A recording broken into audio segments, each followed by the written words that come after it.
మీకెంతో స్తోత్రాలు చేయించుకుంటున్నాం. మీ పరిశుద్ధమైన సన్నిధిలో సాయపడి మిమ్మల్ని స్థుతించి కనపరచమని పరచుకోవడానికి మీరు మాకు అనుగ్రహం చేస్తున్న శ్రేష్టమైన సమయాన్ని బట్టి కొందరు పాత్ర పని కానీ నన్ను కూడా మీరు ప్రేమించి రక్షించుకొని విడుదల చేసుకునే వరకు జీవితయాత్రలో తోడు నడిపిస్తున్న నీ ప్రేమ అంతటి బట్టి కొందరు దినాలు దేవాలయాన్ని సమాజంలో చేయాలని స్థితించడానికి మాకు ఇచ్చిన సమయాన్ని బట్టి మీకు వందనాలు.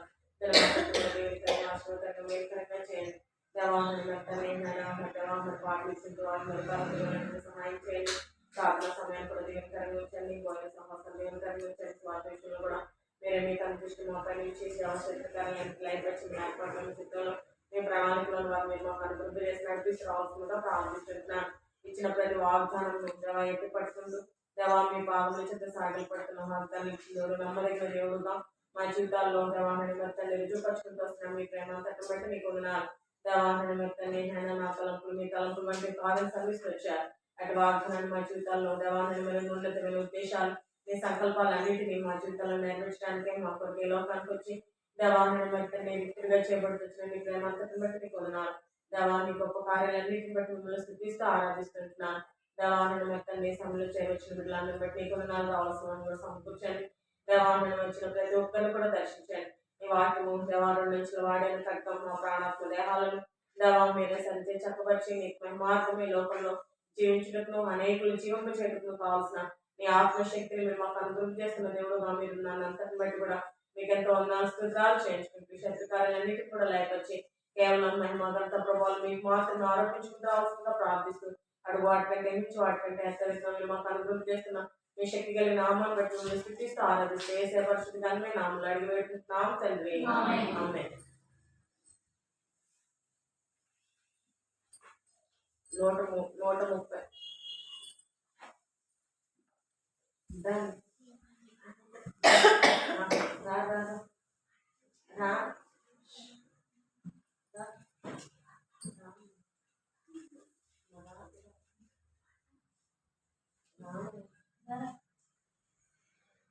యేసుక్రీస్తు ప్రభువాయనే అందరికీ ప్రభువు పశువుల పాకం పారుండెను తానే దేవుడయ్యుండి పశువుల పాకం పారుండెను తానే దేవుడయ్యుండి నల్లంగా శ్రమల పొందే క్రీస్తు ప్రభువు నల్లంగా శ్రమల పొందే క్రీస్తు ప్రభువు తిరిగెను భూమిన్ సుఖమున్ విడచి శిష్యుల వెంట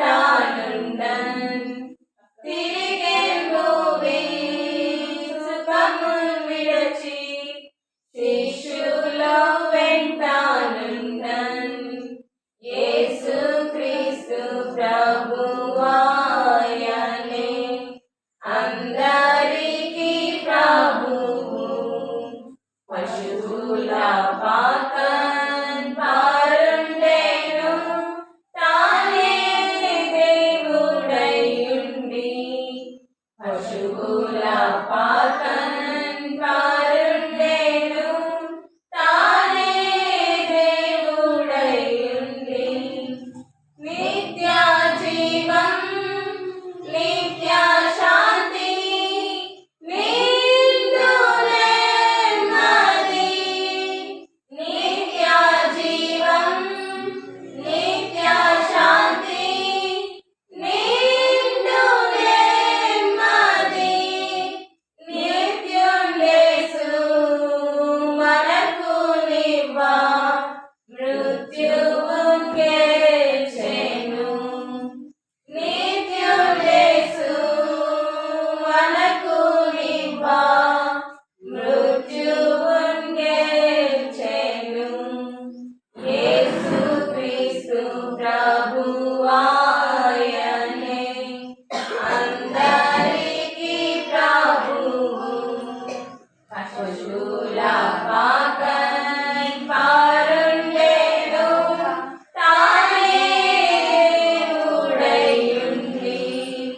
పశువుల పాకన్ పారుండెను తానే దేవుడయ్యుండి వీధింగుల్పు అలలు పైకి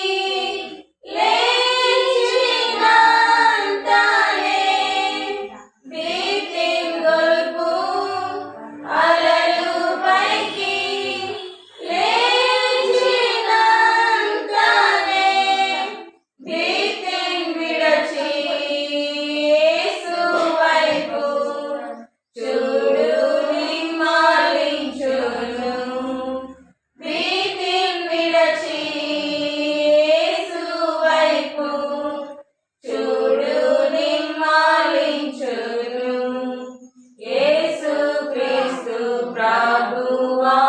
ప్రభువాయనే అందరికీ ప్రభువు పశువుల పాకన్ పారుండెను తానే దేవుడయ్యుండి పశువుల పాకన్ పారుండెను తానే దేవుడయ్యుండి మరణమేలు లోయలందు సంచరించెడు మరణమేలు లోయలందు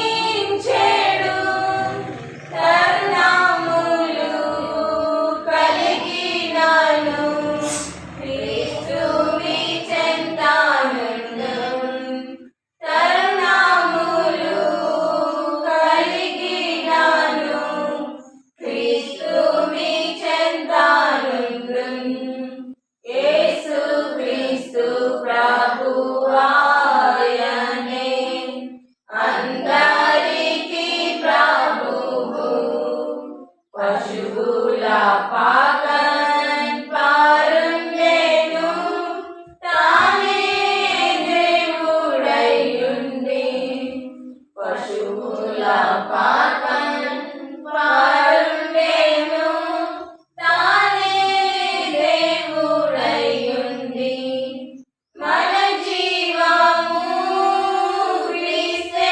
గదా క్రీస్తుని తెరిచూచి మన జీవము క్రీస్తే గదా క్రీస్తుని తెరిచూచి తనయులమై యుద్ధమందు జయము నొందెదము తనయులమై యుద్ధమందు జయము నొందెదము యేసు క్రీస్తు ప్రభువాయనే అందరికీ ప్రభువు పశువుల పాకన్ పారుండెను తానే దేవుడయ్యుండి పశువుల పాకన్ పారుండెను తానే దేవుడయ్యుండి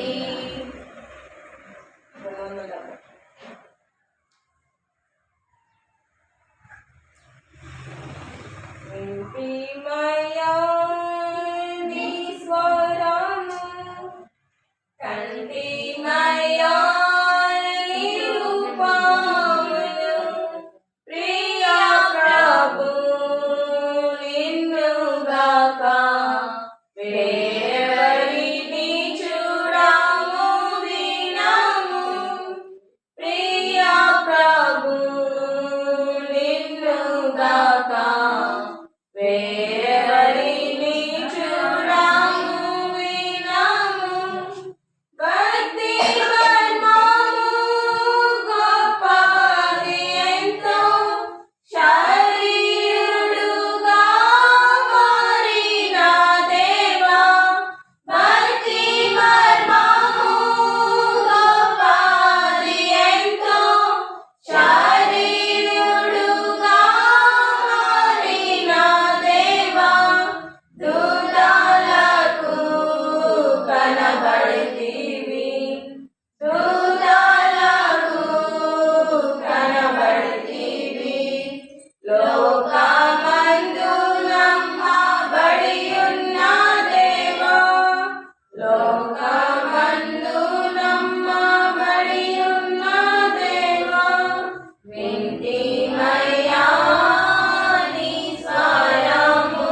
ప్రభువా అద్భుతములు చేసి ఉన్నావు నరరూపధారివి అయితివి ప్రభువా అద్భుతములు చేసి ఉన్నావు వేరెవ్వరు చేయలేరు వేరెవ్వరు చేయలేరు అద్భుత కరుణా ఘనత కలుగునుగాక అద్భుత కరుణా ఘనత కలుగునుగాక వింటిమయ్యా నీ స్వరము కంటిమయ్యా నీ రూపములు ప్రియ ప్రభు నిన్ను గాక వేరెవరిని చూడము వినము ప్రియ ప్రభు నిన్ను గాక వేరెవరిని చూడము వినము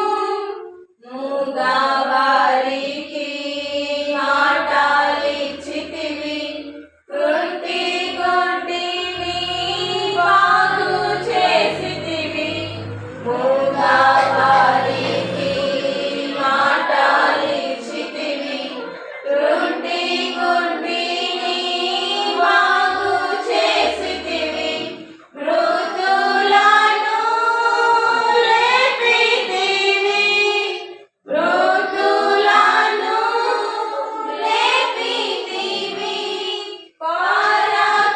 పరాక్రమశాలివి నీవేవో ప్రభువా పరాక్రమశాలివి నీవేవో ప్రభువా వింటిమయ్యా నీ స్వరము కంటిమయ్యా నీ రూపములు ప్రియ ప్రభు నిన్ను గాక వేరెవరిని చూడము వినము ప్రియ ప్రభు నిన్ను గాక వేరెవరిని చూడము వినము ప్రేమించి ప్రభువా ప్రాణమిచ్చితివి అధికారములో తిరిగి లేచితివి ప్రేమించి ప్రభువా ప్రాణమిచ్చితివి అధికారముతో తిరిగి లేచితివి మరణభూముల్లో విరచితివి మరణభూముల్లో విరచితివి సమాధి నిన్ను గెలువకపోయెను సమాధి నిన్ను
ప్రేమ మా ప్రియ పనులు కూర్చొని మీకు సూత్రాలు చేయించుకుంటున్నాను దేవా. పాటలు సహాయపడి వచ్చాను, వాక్యాన్ని కూడా సహాయం చేయండి. నాకు మాకు కావాల్సినటువంటి మీ ఆత్మీయమైన ఆహారాన్ని మాకు అనుగ్రహింపచేయండి. దేవాహరణ మొత్తాన్ని మీ వాక్యములు నుంచి వాడని కట్టం దేవాహరణ మా ప్రాణాత్మ దేహాలను మీరే దేవా బలపరిచి స్థిరపరిచి మీ మహిమ రాజ్యం కొరకు మమ్మల్ని సిద్ధపరచండి. మేము అనేకులు సిద్ధపరిచినట్టుగా కూడా మీరే మమ్మల్ని సిద్ధపాటు చేసి రావాల్సిందిగా ప్రార్థిస్తున్నాను. విన్న వాక్యాన్ని దేవాహరణ మేము భద్రపరుచుకున్న వారమే మా జీవితాలలో దాని ప్రకారం మేము జీవించి మీ ఉన్నతమైన ఉద్దేశాలు మా జీవితంలో నెరవేర్చుకోవడానికి మీరు మాకు సహాయపడుతూ రావాల్సిందిగా ప్రార్థిస్తూ అడుగు వాటికంటే నుంచి వాటికంటే అత్యధికంగా అయితే శక్తి కలిగిన దేవుడు ఇచ్చిన వార్తలన్నిటికీ కూడా చేతపట్టుకొని మీ పాదములు అయితే సాగిపడుచుంటుండగా దేవా మీరే నన్ను కూడా మీ సిరుచాట్లు మరుగుపరుచుకొని మీ ఆత్మతో అభిషేకించుకొని బలమైన పాత్రగా వాడుకుంటున్న దేవుడుగా ఉన్నందుకే మీకు ఎంతో వందనాలు స్తోత్రాలు చేయించుకుంటూ వేసే పరిస్థితిగానే మేము నాకు అడిగి పెట్టుకుంటున్నాను తండ్రి. ఎవరి గురించి చెప్పుకున్నాము? మరి చెప్పుకున్నాం కదా. ఏం చెప్పుకున్నాం మరి గురించి?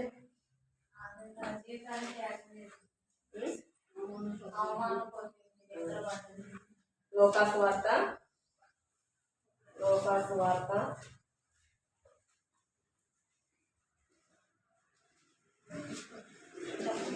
1వ అధ్యాయం. లోకాసు వార్త 1వ అధ్యాయం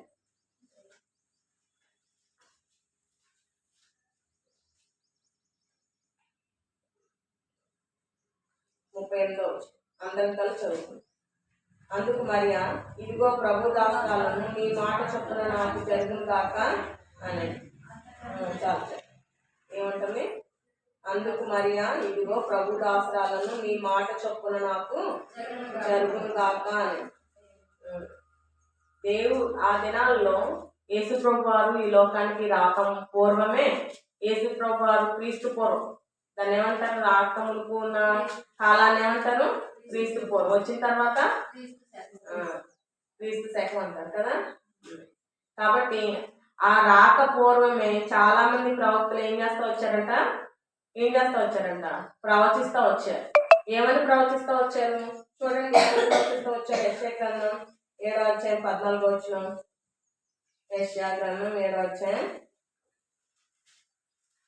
14వ వచనం. కాబట్టి ప్రభు తానే ఒక యోచన మీకు చూపును, ఆలకించుని, కన్యక గర్భవతి కుమారుని కని అతనికి ఇమ్మానుయేలును పేరు పెట్టు.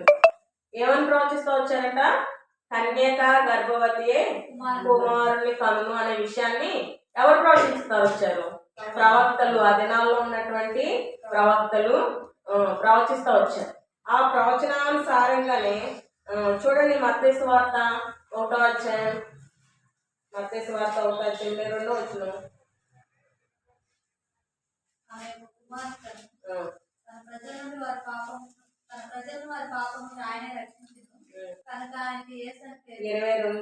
ఇదిగో కన్యక గర్భవతి కుమారుని కనును, ఆయనకు ఇమ్మానుయేలును పేరు పెట్టుదురు.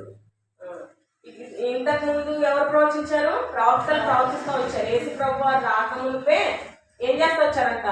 ప్రవక్తలు ప్రవచిస్తూ వచ్చారు. ఏమని ప్రవచిస్తూ వచ్చారు? కన్యక గర్భవతి కుమారుని కనును అతనికి ఏమని పెడతారు? ఇమ్మానుయేలు అని పేరు పెట్టారు. ఇప్పుడు ఆ ప్రవచనము ఎవరు నెరవేర్చాలనుకున్నారు? నెరవేర్చాలనుకున్నది ఎవరు? మరియ చేతిలో ఉందా? దేవుడు నెరవేర్చాలనుకున్నాడు. కాబట్టి దేవుడు ఏం చేస్తా వచ్చాడు? మరియని ఏం చేసుకుంటూ వచ్చాడు? ఎంచుకుంటూ వచ్చాడు. ఇప్పుడు దేవుని దృష్టిలో లభ్యమైనటువంటి కన్యక ఎవరు? దేవుడికి దొరికినటువంటి కన్యక ఎవరంట? మరియ. ఈ మరియ ఏం చేస్తా? ఈ మరియని దేవుడు ఎన్నుకుంటూ వచ్చాడు. ఎన్నుకున్నప్పుడు అక్కడ లోకాసు వార్త 1వ అధ్యాయం 38వ వచనంలో మరి ఏమని చెప్తా ఉంది? అందుకు మరియా, ఇదిగో ప్రభు దాసురాలు నీ మాట చొప్పున నాకు జరుగును కాక అంటాం. ఇప్పుడు దేవుడు ఎన్నుకున్నటువంటి కన్యక అయినటువంటి మరియా దేవుడి మాటను ఏం చేస్తా ఉంది? ధిక్కరించిందా? ఏం చేస్తా ఉంది? అందరూ అవస్థలో ఉన్నారు. ధిక్కరించిందా? జరుగును కాక అందా? ప్రవక్తలు ప్రవచించారు. ఆ కాలంలో ఎంతో మంది కన్యకులంట యేసు ప్రభు వారు మెస్సియా మా గర్భంలో పుట్టాలి అని ఎంతో మంది ఎదురు చూస్తూ వచ్చారు. మరి ఆ దినాల్లో అంతా మంది ఎదురు చూస్తా వచ్చినప్పుడు ఎవరిని దేవుడు ఏర్పాటు చేసుకుంటూ వచ్చాడు? మరియని ఏర్పాటు చేసుకుంటూ వచ్చాడు. ఇప్పుడు మరియకి దేవునికి లభ్యమైనటువంటి వ్యక్తి ఎవరంటే మరి. ఈ మరియ ఏమంటా ఉంది? దేవా, నువ్వు నన్ను ఎన్నుకున్నావు కాబట్టి నీ మాట చొప్పున నాకేం కావాలా? జరగాలి అని చెప్పి తనేమంటా ఉంది? జరుగును కాక అంటా ఉంది. కాబట్టి మన జీవితాలలో మనం ఎట్లా ఉండాలా? చిన్న వయసులోనే ఉన్నాం, యవనస్తులుగా ఉన్నాం. దేవుని మాట మన జీవితాల్లో జరగాలని మనం ఏం చేసుకోవాలా? కోరుకోవాలి. మనం చాలాసార్లు ఏం చేస్తాం? మన తలంపులన్నీ మనం ఏది చేయాలనుకున్నా మన తలంపులే చేయాలనుకుంటాం. అవునా?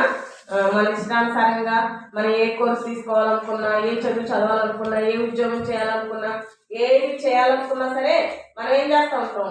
నా తలంపులు నెరవేరాలి, నా ప్లాన్స్ నెరవేరాలి అని అనుకుంటాం. కానీ ఇక్కడ మరి ఏం చేసింది? తన తలంపుల ప్రకారం వెళ్ళిందా? నీ మాట చొప్పున నాకు జరుగును కాక అని ఏమంటా ఉంది? జరుగును కాక అంటా ఉంది. కాబట్టి మన జీవితాలలో ఈ మరే ద్వారా మనం తెలుసుకోవాల్సిన విషయం ఏంటంటే దేవుని యొక్క మాట వినేవారంగా ఉండాలి. ఎవరి మాట వినాలంట? దేవుని మాట మనం వినేవారంగా ఉండాలి. ఎక్కడ మన సొంత తలంపులు, మన సొంత ఆలోచనలు, మన సొంత ఇష్టాలు మనం నెరవేర్చుకుంటే దేవుని ఉద్దేశాలు మన జీవితాల్లో జరగవు. మన ఉద్దేశాలు మాత్రమే జరుగుతాయి. మన జీవితంలో దేవుని ఉద్దేశాలు జరగాలి అని అంటే మనం ఎవరి మాట వినాలి? దేవుని మాట వినాలి. మరియ గురించి మనం గత వారంగా చెప్పుకుంటూ వస్తున్నాం. అయితే మరియ తన యొక్క జీవితంలో ఏం జరగాలని కోరుకుంటూ వచ్చింది? దేవుని చిత్తం జరగాలి, నీ మాట చొప్పున నాకు జరుగును కాక అని కోరుకుంటూ వచ్చింది. కాబట్టి మన జీవితాల్లో యవనస్తులంగా మన ముందు భవిష్యత్తు మనకు ఎంతో మన స్టడీస్ విషయంలో కానీ, తర్వాత మన యొక్క భవిష్యత్తు విషయంలో కానీ, మన జాబ్స్ విషయాల్లో కానీ, మన ముందున్నటువంటి మన ఫ్యూచర్ అంతటి విషయంలో కూడా మనం ఎవరి చిత్తాన్ని కోరుకోవాలా? దేవుని చిత్తాన్ని మాత్రమే మనం కోరుకోవాలి. ఇది మొట్టమొదటిగా మన జీవితాల్లో ఎవరి చిత్తాన్ని చేయాలనుకోవాలి? ఫస్ట్ మనం దేవుని చిత్తాన్ని చేయాలనుకోవాలి. రెండవదిగా ఏం చేయాలంట? రెండవదిగా తన జీవితంలో పోయిన వారం మనం చెప్పుకుంటూ వచ్చాం. దూత వచ్చి తనతో చెప్పినప్పుడు ఏం చేస్తా వచ్చింది? చూడండి 1 లోకాసువార్త 1:34 అందుకు మరియా, నేను పురుషుని ఎదిగిన దాన్ని ఇది ఎలాగూ జరుగునని దూతతో అనగా. ఏం చేస్తా ఉంది? నేను పురుషులను ఎదిగిన దాన్ని. దూత వచ్చింది, అమ్మ నువ్వేమవుతున్నావు? గర్భవతి అవుతున్నావు అని అంటే నేను పురుషుని ఎదిగి. ఇది ఎలా జరిగింది నాకు అంటే తన చుట్టూ ఏమున్నాయి? తనలో ఏముంది? ఇప్పుడు భయం ఉంది.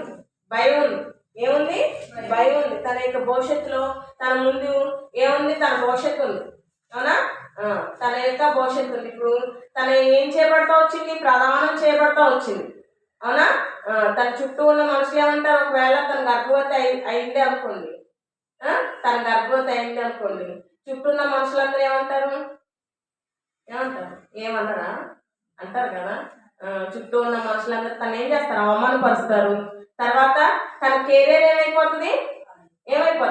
పాడైపోతుంది. ఇప్పుడు చేసుకోవాల్సిన ప్రధానం చేయబడిన వ్యక్తి చేసుకుంటాడా? కాబట్టి తన ముందు ఏమేమి ఉన్నాయంటే తన కుటుంబం ద్వారా ఒత్తిడి పొందాల్సిన పరిస్థితులు వస్తాయి. సమాజం ద్వారా ఒత్తిడి పొందాల్సినటువంటి పరిస్థితులు వస్తాయి. తర్వాత తన యొక్క భవిష్యత్తులో కూడా ఎన్నో నిందలు పడాల్సినటువంటి పరిస్థితులు వస్తాయి. మరి ఇవన్నీ కూడా తన ముందు ఉన్నప్పటికీ కూడా తన మాట్లాడే మాట ఏంటి? నీ మాట చొప్పున నాకు జరుగును కాక అని అంటాం. చూడండి, తన జీవితంలో ఒక భయంకరమైన విషయం, అది భయాందోళనను కలిగించేటటువంటి విషయం. అవునా కదా? గర్భవతి అయింది ఒక కన్యక అంటే అది ఒకసారి మనం ఇమేజిన్ చేసుకుంటే ఎట్లా ఉంటుంది? అది ఎంతమందికి సమాధానం చెప్పాలా? కుటుంబానికి, బంధువులకి, తర్వాత సమాజానికి, తర్వాత ఇన్ని పరిస్థితులు ఉన్నప్పుడు తనకి క్యారెక్టర్ మీద కూడా ఏం చేస్తామంతా నిందలు వేస్తూ ఉంటారు కదా. ఇన్ని పరిస్థితులు తన జీవితంలో ఉన్నప్పుడు తను ఏం చేస్తా ఉంది? దేవుని చేతిలో పెట్టుకుంటూ వచ్చేది. దేవుడు నా జీవితంలో ఈ గొప్ప కార్యాలు చేయడానికి ఆయన ఇష్టపడుతూ వచ్చాడు. కాబట్టి నా భయాలు నాకు ప్రాముఖ్యమైనవి కాదు. నేను దేవునికి నా జీవితాన్ని అప్పగించుకుంటే దేవుడు నన్ను ఏం చేయగలడు? నన్ను సురక్షితంగా నడిపించగలడు అనేటువంటి విషయాన్ని తను గ్రహించగలుగుతూ వచ్చింది. అంటే తన జీవితంలో భయాల మధ్యలో కూడా ఎవరి మీద విశ్వాసం ఉంచింది? దేవుని మీద విశ్వాసం ఉంచుతూ వచ్చింది. తనకు చుట్టూ ఉన్నటువంటి పరిస్థితులు, తన హృదయంలో ఉన్నటువంటి ఆందోళన, తన చుట్టూ ఉన్నటువంటి ఈ యొక్క పరిస్థితుల ప్రభావాన్ని తను కేర్ చేయలేదు. కానీ దేని మీద తను డిపెండ్ అవుతూ వచ్చింది?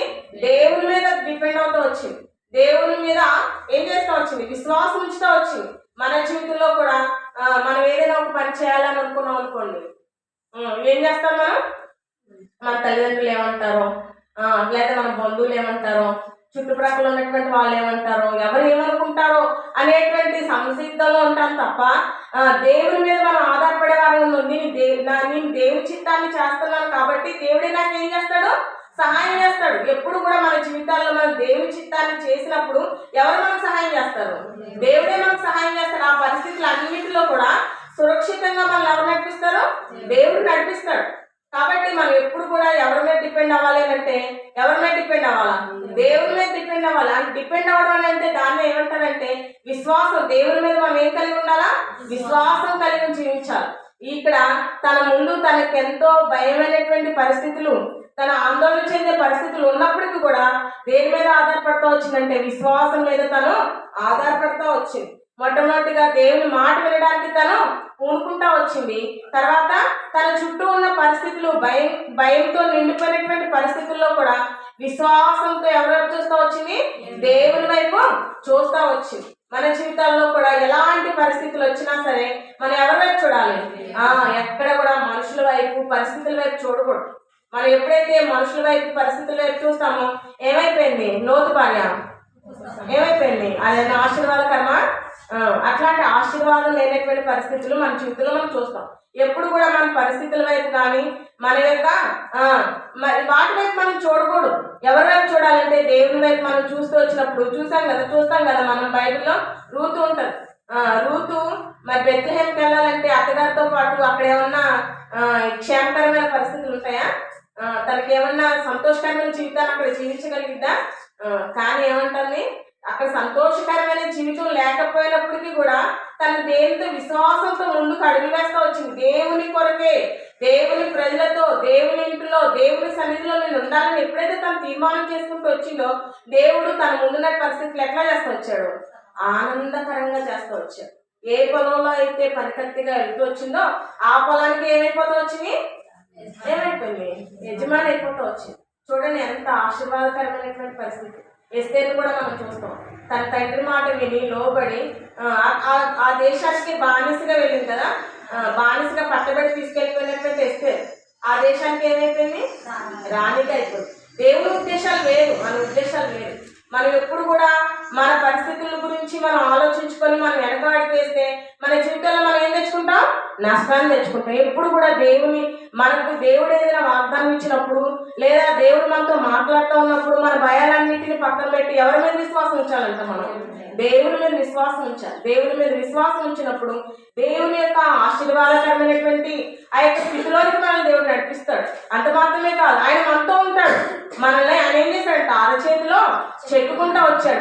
మనల్ని ఆయన అరచేతిలో చెక్కుకున్నాడు కాబట్టి ఎలాంటి పరిస్థితులు మనకి ఏ విధమైన హాని చేయకుండా దేవుడు మనల్ని ఏం చేస్తాడు? కాపాడేవాడుగా ఉంటాడు. తర్వాత మూడోదిగా మనం చూస్తే ఈ అన్ని పరిస్థితుల ద్వారా తను ఏం నేర్చుకుంటూ వచ్చిందంటే దేవునికి నేను విధేయురాల్ని కావాలి. మూడవదిగా మనం చూస్తే విధేయత కలిగినటువంటి జీవితం. ఈ విధేయత కలిగినటువంటి జీవితం అనేది మన జీవితాలకు ఎలాంటిదంటే ఆశీర్వాదకరమైనటువంటి పరిస్థితి. మనం ఎప్పుడైతే విధేయత కలిగి జీవిస్తామో మన జీవితాలు మనం దేని చూస్తాం? ఆశీర్వాదాన్ని మనం చూడగలుగుతాం. చూడండి అక్కడ లోకాసువార్త 1:38 అందుకే అంటది విధేయత చూపించి చూడండి అక్కడ 37 కూడా దేవుడు చెప్పిన ఏ మాట నిరర్థం కానేదని ఆమెతో చెప్పను. అందుకు ఆమె మరియాని ప్రభు దాసరాలను నీ మాట చొప్పున నాకు విధేయత చూపిస్తాను, నీ మాట చొప్పున నాకు జరుగుతాక. నాకు ఉన్నటువంటి పరిస్థితులు భయంతో కూడిన పరిస్థితులే అయినప్పటికీ కూడా నేను ఏం చేస్తున్నాను? నీ మాట చొప్పునే నీకు విధేయత నేను చూపిస్తా ఉన్నాను అని చెప్పి తను ఎప్పుడైతే విధేయత చూపిస్తా వచ్చిందో దేవుడు తన జీవితాన్ని ఆశీర్వాదకరంగా మార్చడానికి తను ఇష్టపడతా వచ్చాడు. మన జీవితాలలో కూడా దేవుని మాట వినడం మాత్రమే కాదు, చుట్టూ ఉన్నటువంటి పరిస్థితులు భయాందోళన కలిగించే పరిస్థితులు ఉన్నప్పటికీ కూడా మనం ఎవరి మీద ఆధారపడాలంట? దేవుని మీద ఆధారపడాలి. దేవుని మీద ఆధారపడి ఆయన విధేయత చూపించినప్పుడు మన మార్గాలను దేవుడు ఏం చేస్తాడు? ఆశీర్వాదకరంగా మారుస్తాడు. ఏం చేస్తాడంట? మనం ఎప్పుడైతే విధేయత చూపిస్తామో మన మార్గాలు ఏం చేస్తాడంట? ఆయన ఆశీర్వాదకరంగా మారుస్తాడు. ఎట్లా ఆశీర్వాదకరంగా మారుస్తాడు చూడండి. తర్వాత చూడండి మత్తయి సువార్త 1వ అధ్యాయం 19 నుంచి 25 వరకు చదివితే చదవండి.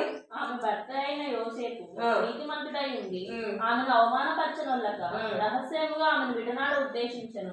అతని సంగతులను గురించి ఆలోచించుకొనుచుండగా ఇదిగో ప్రభువు దూత స్వప్నమందు అతనికి ప్రత్యక్షమై, దావీదు కుమారుడమైన యోసేపు నీ భార్య అయిన మరియను చేర్చుకున్నట్టు భయపడకము, ఆమె గర్భము ధరించినది పరిశుద్ధాత్మ వల్ల కలిగినది, ఆమె యొక్క కుమారుని కనును, తన ప్రజలను వారి పాపం నుండి ఆయనే రక్షించును గనుక ఆయనకు యేసు అని పేరు పెట్టుదువా. నేను ఇదిగో కన్యక గర్భవతి అయి కుమారుని కన్ను, ఆయనకి ఇమ్మానుయేలు పేరు పెట్టుదురు అని ప్రభువు తన ప్రవక్త ద్వారా పలికిన మాట నెరవేర్చినట్లు ఇదంతయు జరిగేను.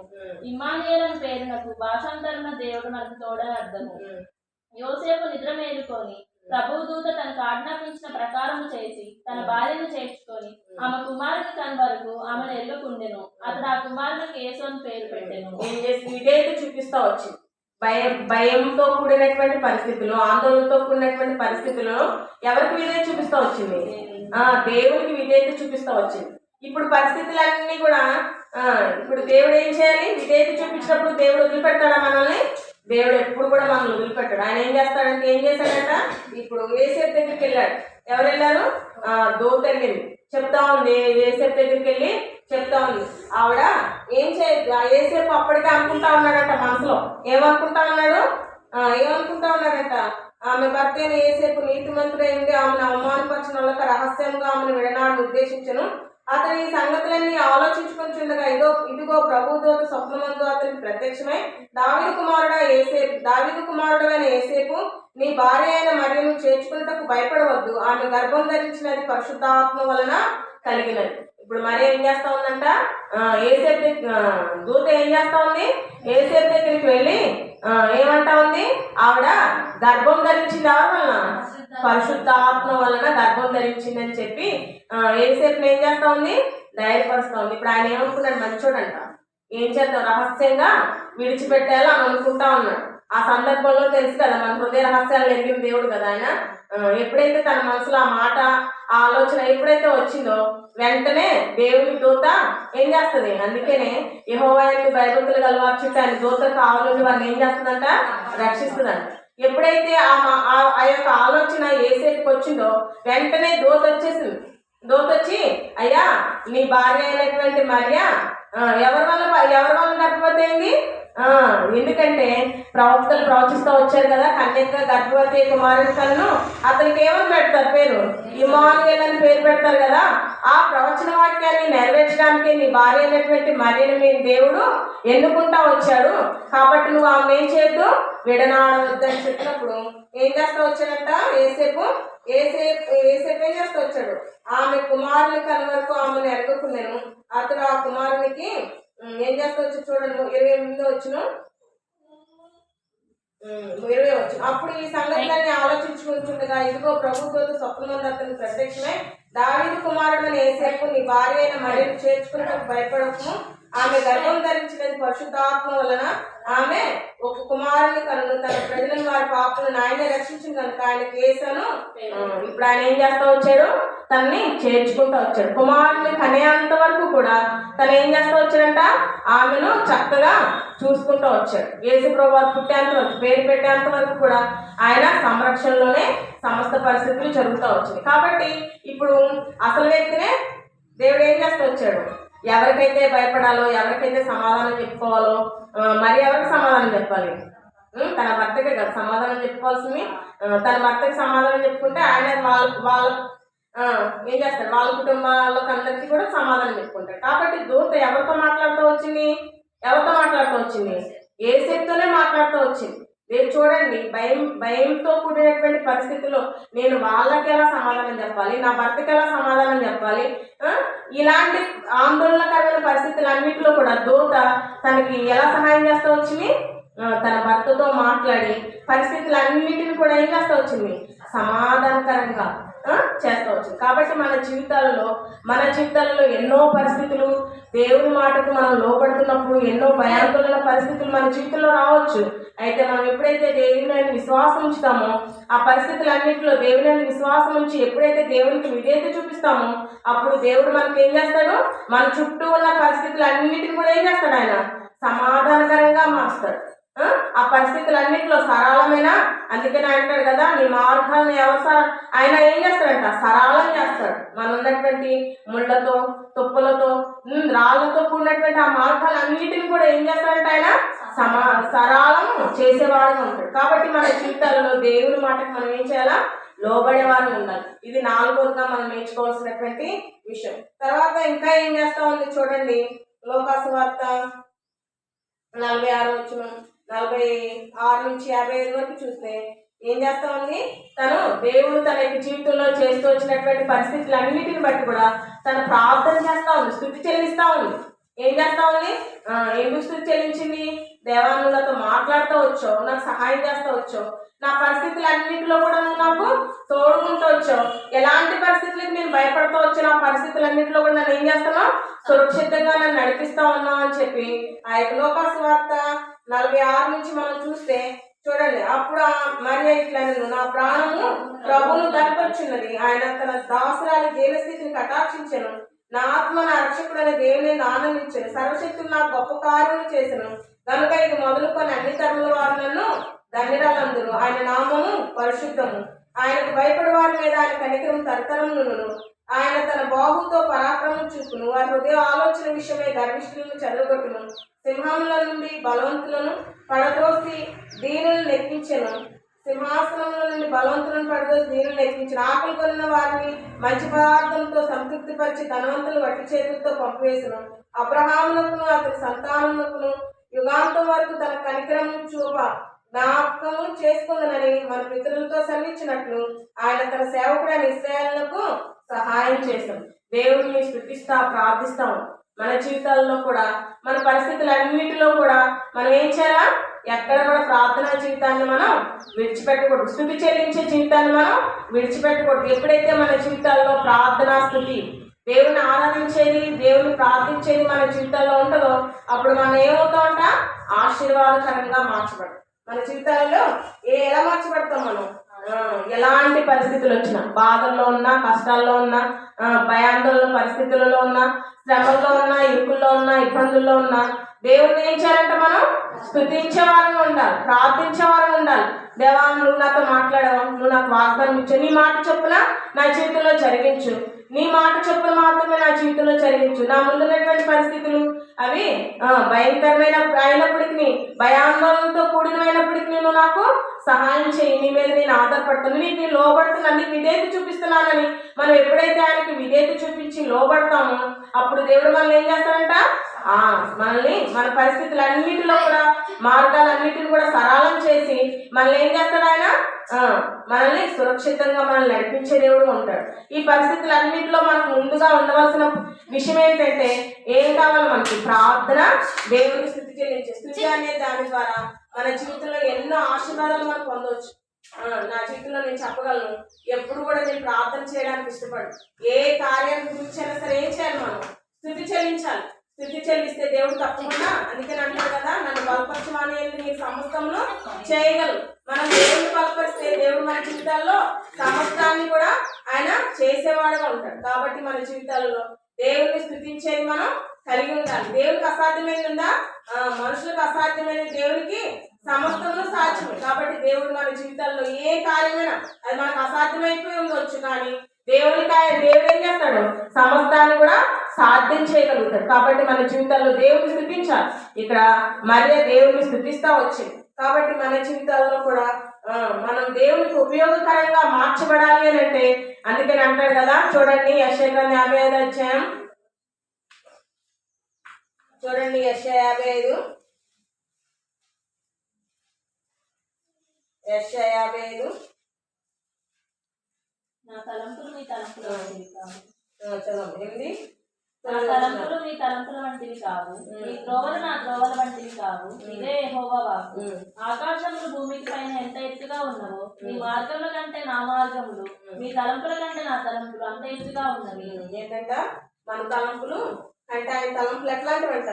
నా తలంపులు మీ తలంపులు వంటివి కావు. మన తలంపులన్నీ కూడా ఎలాంటివి? ఇది చాలు ఇక్కడ నాకు అనుకుంటాం, ఇంతవరకు చాలు నాకు, నా పరిస్థితి ఇది చాలు నాకు అనుకుంటాం. కానీ ఆయన తలంపులు ఎలాంటివి అంట? నా తలంపులు మీ తలంపులు వంటివి కాదు, నా త్రోవలు మీ త్రోవలు వంటివి కాదు. ఇదే యెహోవా. ఆకాశములు భూమికి ఎంత పైగా ఉన్నవో, మీ మార్గముల కంటే నా మార్గములు, మీ తలంపుల కంటే నా తలంపులు అంత ఎత్తుగా ఉన్నాయి. మన తలంపులు ఎలా ఉన్నాయంట? మన విషయంలో ఆయన తలంపులు ఎలా ఉన్నాయంట? ఆకాశానికి భూమికి ఎంత దూరం ఉంది కొలవగలమా? ఆకాశానికి భూమికి ఎంత ఎత్తుందో కొలవగలమా? అంత ఎత్తులో దేవుడు మన విషయంలో ఏం చేస్తా ఉన్నాడు? అంత గొప్పగా, అంత ఉన్నతంగా దేవుడు మన విషయంలో ఆలోచిస్తా ఉన్నాడు. మనం ఏం చేస్తాం? దేవా అంత ఎత్తులో నన్ను వద్దులే కానీ ఇక్కడ వరకు చాలా నాకు అంటాం. కానీ మన తలంపులు అంత ఉన్నతంగా ఉండాలంటే మనం ఎవరికి అప్పు చెప్పుకోవాలా?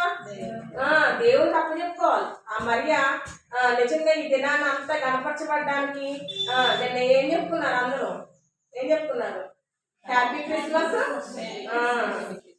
యేసుప్రభు గురించి చెప్పారా? Merry Christmas, happy Christmas. అంటే ఏంటి అంటే మరియమ్మ గురించే ఎక్కువగా మనం మాట్లాడుకుంటాం. కాబట్టి అంతగా దేవుడు తనని కనపరచడానికి కారణం ఏంటి? తన జీవితంలో దేన్ని నెరవేరుస్తూ వచ్చింది? దేవుని మాటను ఏం చేస్తూ వచ్చింది? ఏం చేస్తావు? నీ మాట చొప్పున నాకు జరుగును కాక. దేవుని మాటకు తను ఎంతో ప్రాముఖ్యత ఇచ్చిందిగా మనం చూస్తాం. దేవుని మాట చొప్పున జరుగును కాక, నీ మాట చొప్పున నాకు జరగాలి అని తను కోరుకుంటూ వచ్చింది. మన జీవితాల్లో కూడా మన తలంపులు ఇంతే ఉంటాయి. కానీ దేవుడు మన విషయంలో కలిగి ఉన్న తలంపులు ఆకాశానికి భూమికి ఎంత ఉన్నతంగా ఉన్నాయో అంత ఉన్నతమైనటువంటి తలంపులు, అంత ఉన్నతమైన తలంపులు మీ జీవితంలో కలిగి ఉండాలి అని అంటే ప్రతి క్షణం, ఒక్కరోజు కాదండి, ఒక్కరోజు కాదు, ప్రతి నిమిషం, ప్రతి క్షణం మనం ఎవరి మీద ఆధారపడాలా? దేవా నా విషయంలో నీ తలంపు ఏంటి? నా విషయంలో నీ చిత్తం ఏంటి? ఇది నీ చిత్తమా కాదా? ఇలా నీ చేయడం నీ చిత్తమా కాదా? నేను ఇలా జీవించడం నీ చిత్తమా కాదా? ఇది నీ తీసుకోవడం నీ చిత్తమా కాదా? ఇది నీ చేయడం నీ చిత్తమా కాదా అని ప్రతి విషయంలో కూడా మనం ఎవరి దగ్గరికి రావాలా? దేవుని దగ్గరికి వచ్చి, దేవుని యొక్క వాక్యం దగ్గరికి వచ్చి, దేవుని యొక్క వాగ్దానం పట్టుకొని మనం ముందుకు నడిస్తే మన తలంపులు ఆకాశానికి భూమికి ఎంత ఉన్నతంగా ఉన్నాయి, అంత ఉన్నతమైన తలంపులు నీ జీవితంలో నా జీవితంలో నెరవేర్చడానికి ఆయన ఇష్టపడతా ఉన్నాడు. మరి జీవితంలో మనం చూసేది అదే. తన జీవితంలో ఎప్పుడైతే దేవుని చిత్తానికి తను ఒప్పుకుంటా వచ్చిందో, తన యొక్క జీవితంలో ఎంతో ఉన్నతమైనటువంటి సర్వశక్తుడైనటువంటి లోక రక్షకుడైనటువంటి ఆ యొక్క సృష్టికర్తకి తన తల్లిగా చేపడతా వచ్చింది. ఎంతగా గణపరుస్తూ వచ్చారు ప్రపంచం అంతా. ఈ క్రిస్మస్ అనేది ఒక ప్రాంతానికో ఒక దేశానికో సంబంధించింది కాదు. ఇది దేనికి సంబంధించింది? ప్రపంచ రక్షకుడు, ప్రపంచానికి, భూలోకానికే జగత్ రక్షకుడు అనేటువంటి ఆ సృష్టికర్తను తను జన్మించడానికి ఆవిడ ఒక సాధనంగా దేవుడు ఏర్పాటు చేసుకుంటూ వచ్చాడు. ఎందుకు ఏర్పాటు చేసుకున్నాడంటే తను ఎవరికి లోపడుతూ వచ్చింది? దేవునికి లోపడుతూ వచ్చింది, దేవుని మాటకు లోపడుతూ వచ్చింది. నీ నా జీవితాల్లో దేవుని మాటకు ఎప్పుడైతే మనం లోపడతామో అప్పుడు మనల్ని ఏం చేస్తాడు? ఉన్నతమైనటువంటి స్థితిలోకి, ఆకాశానికి భూమికి ఎంత ఉన్నతంగా ఉందో అంత ఉన్నతమైన స్థితిలోకి మనం వెళ్తాం. అందుకని అంటాడు కదా, ఏమంటాడు? ఉన్నతమైన స్థలాల్లో ఉంచడానికి. చూడండి ఆ మాట యెషయా గ్రంథంలో ఉంటది.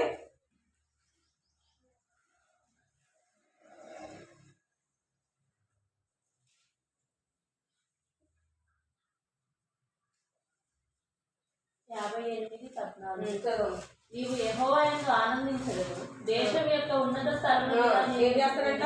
దేశం యొక్క ఉన్నత స్థలముల మీదకి మనం ఏం చేస్తారంట? ఆయన ఎక్కించేవాడుగా ఉంటాడు. మనం ఎప్పుడైతే దేవుని మాటకు లోపడతామో, దేవుని యొక్క చిత్తాన్ని చేయడానికి ఇష్టపడతామో, యవనస్తులుగా ఉన్నాం, మన భవిష్యత్తు గురించిన పునాది మనమే వేసుకోవాలి. ఎవరో వేయరు. అక్కడ తన ముందు తన కుటుంబ సభ్యులు ఉన్నారు, కానీ తన భవిష్యత్తు గురించి తను ఎవరేస్తారు పునాది?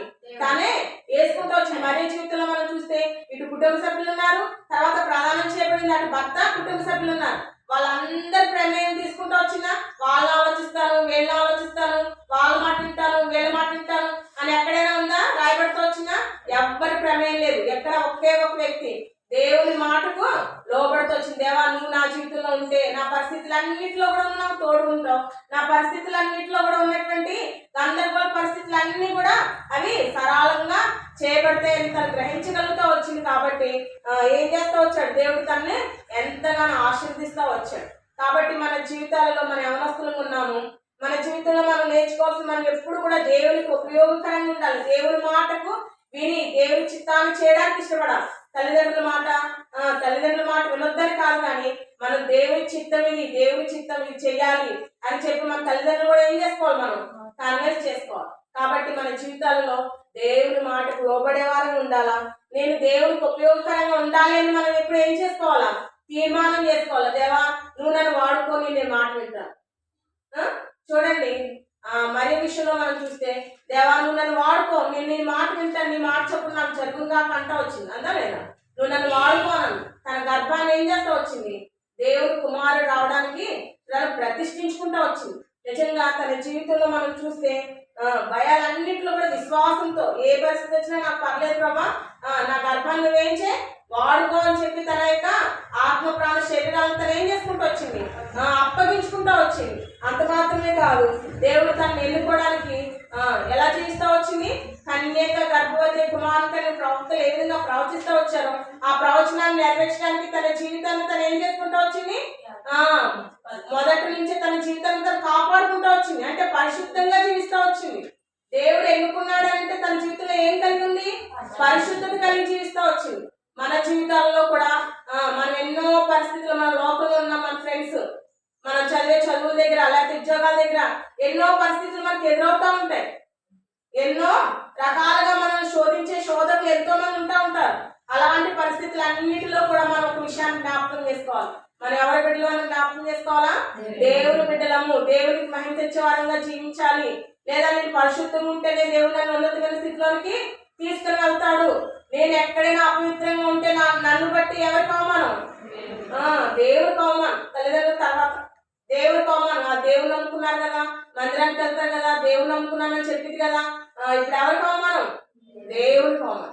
కాబట్టి మనం ఎక్కడున్నప్పటికీ కూడా ఎవరికి మహిమ తీసుకురావాలా, మనం పరిశుద్ధమైనటువంటి జీవితాన్ని జీవించే వారంగా ఉండాలి. దేవుడికి మహిమ తీసుకొచ్చే వారంగా ఉండాలి. మన చూపులో, నడకలో, ప్రవర్తనలో, తలంపులో, క్రియల్లో, ప్రతి విషయంలో కూడా దేవుడికి ఏం తీసుకురావాలా, మహిమకరంగా. అందుకే నువ్వు ఏం చేసినా దేని నిమిత్తం చేయమంటాడు, దేవుని మహిమ నిమిత్తం చేయమని. మన జీవితాల్లో పరిశుద్ధమైన జీవితం. ఇక్కడ మరే జీవితంలో దేవుడు తనను ఎన్నుకోవడానికి కారణం ఏంటంటే పరిశుద్ధమైన జీవితాన్ని జీవిస్తా వచ్చు. మన జీవితాల్లో మనం ఉన్నతమైన స్థితిలోకి రావాలని ప్రతి ఒక్కరికి ఆశ ఉంటుంది. దేవుడు నా జీవితంలో ఉన్నతమైన తలంపులు కలిగి ఉన్నాడు, అవి నెరవేర్చుకోవాలంటే నీ జీవితంలో ఏం కలిగి ఉండాలా, పరిశుద్ధమైన జీవితాన్ని కలిగి జీవించే వారంగా ఉండాలి. తర్వాత మనం జీవితంలో ఏమి ఉండాలా, ప్రార్థన, స్తుతి. ఎప్పుడైతే మన జీవితంలో మనం కలిగి ఉంటామో దేవుడు తప్పకుండా నీలా జీవితంలో మరే వల్లే ఆశీర్వాదకరంగా మార్చేవాడు. ఎన్ని తరాలు, ఇప్పుడు ఎన్ని తరాలు, ఎన్నో తరాల నుంచి మరియమ్మను మన అందరం కూడా ఏం చేస్తా ఉన్నాం, క్యాథలిక్స్ ఉంటారు. వాళ్ళు ఎవరిని పూజ చేస్తారు తెలుసా, నేను క్యాథలిక్ స్కూల్లోనే చదువుతాను. ఎవరిని పూజ చేస్తారు, మరియమ్మనే పూజ చేస్తారు. అంటే దేవుడు అంతగా కనపరుస్తాం. కాబట్టి మన జీవితాల్లో నువ్వు నేను కనపరచబడాలి అంటే ఫస్ట్గా మనం చేయాల్సింది ఏంటంటే ఏం చేయాలి, మొట్టమొదటిగా మనం చెప్పుకున్నది ఏంటి, ఏం చేయాలి, దేవుని మాట వినాలి. తర్వాత ఎలాంటి పరిస్థితులు, భయాందోళనతో కూడిన పరిస్థితులు ఉన్నప్పుడు మేము ఎవరైతే చూడాలా, దేవుని వైపు చూడాలి. తర్వాత విధేయత చూపించాలా, లోబడినప్పుడు మన జీవితంలో ఉన్నటువంటి పరిస్థితులు అన్నింటిలో కూడా దేవుడు మనకు వాగ్దానం ఇచ్చాడు.